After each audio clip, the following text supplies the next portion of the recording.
Welcome to ஆசை தோசை தமிழா. இனி நம்ம என்ன செய்ய போகிறோம்னு பார்த்தீங்கன்னா ஒரு சிக்கன் கிரேவி தான் சூப்பராக செய்ய போகிறோம். சிக்கன் கிரேவிக்கு தேவையான இன்க்ரீடியன்ஸ் என்னென்னு பார்த்துக்கலாம். பாருங்கள், ஒரு பெரிய சைஸ் வெங்காயம், ஒரு தக்காளி, கொத்தமல்லி, பச்சை மிளகா, கருவேப்பிலை எடுத்து வச்சுருக்கோம்.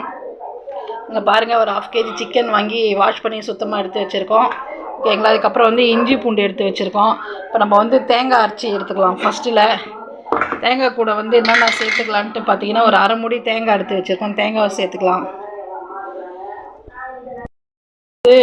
முடி தேங்காய், 2 பச்சை மிளகா, அதுக்கப்புறம் பார்த்தீங்கன்னா கொஞ்சம் கொத்தமல்லி, கசகசா 1 ஸ்பூன், சோம்பு ஒரு ஸ்பூன். இதை சேர்த்து நம்ம தண்ணி விட்டு அரைச்சிட்டு வந்துடலாம் ஃப்ரெண்ட்ஸ். ஒரு குக்கர் வச்சுருக்கேன். குக்கரில் கொஞ்சம் எண்ணெய் சேர்த்துக்கலாம். எண்ணெய் சேர்த்து நம்ம குக்கரில் தான் செய்ய போகிறோம். இப்போ பட்டை, கிராம்பு, ஏலக்காய் எல்லாத்தையும் இப்போ எண்ணெயில் நம்ம இப்போ சேர்த்துப்போம். வெங்காயம் கட் பண்ணி வச்சு இல்லைங்களா, அது சேர்த்துப்போம். கருவேப்பிலை சேர்த்துக்கலாம்.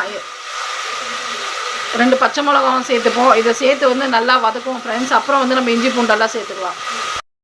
பாருங்கள், வெங்காயம் இந்த அளவுக்கு சிவந்திருக்கு. 1 ஸ்பூன் அளவுக்கு இஞ்சி பூண்டு பேஸ்ட்டு சேர்த்துக்கலாம்.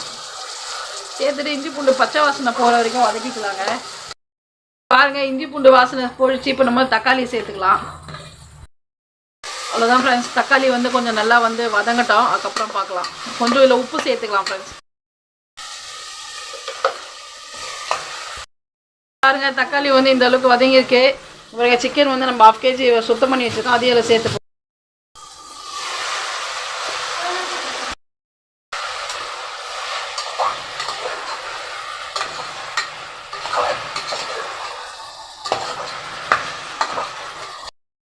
இப்போ 1/4 ஸ்பூன் மஞ்சள் தூள் சேர்த்துக்கலாம்.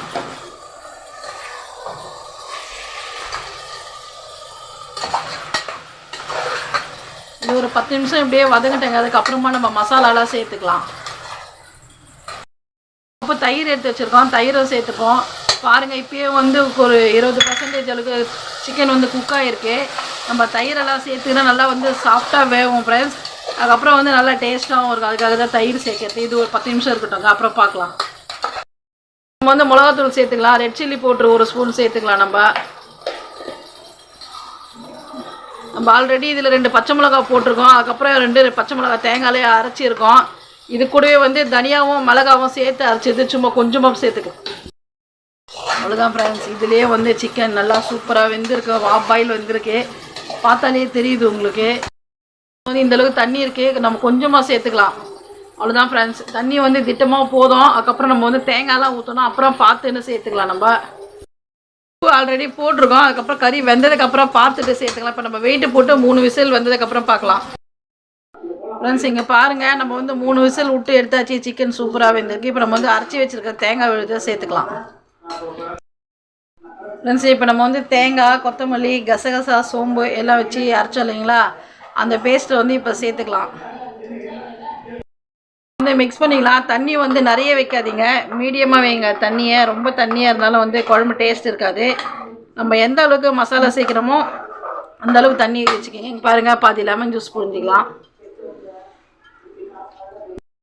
கம்மியாக இருக்குது, கொஞ்சம் உப்பு சேர்த்துக்கலாம். நம்மளுடைய சிக்கன் குருமா சூப்பராக ரெடி ஆகிடுச்சு. இங்கே பாருங்கள், தேங்காய் ஊற்றிட்டு ரொம்ப கொதிக்க விடாதீங்க. அடுப்பு ஆஃப் பண்ணிடலாம். கொத்தமல்லி போட்டாச்சு. நீங்களும் இதை மாதிரி செஞ்சு சாப்பிட்டு பார்த்துட்டு எப்படி இருக்குன்னு கமெண்ட்ஸில் சொல்லுங்கள். இந்த வீடியோ உங்களுக்கு பிடிச்சிருந்துச்சுன்னா லைக் பண்ணுங்கள், ஷேர் பண்ணுங்கள், கமெண்ட் பண்ணுங்கள். ஆசை தோசை தமிழா சேனலுக்கு சப்போர்ட் பண்ணுங்கள் ஃப்ரெண்ட்ஸ். ஓகே, பாய். இதோட வேறு ஒரு ரெசிபியில் பார்க்கலாம்.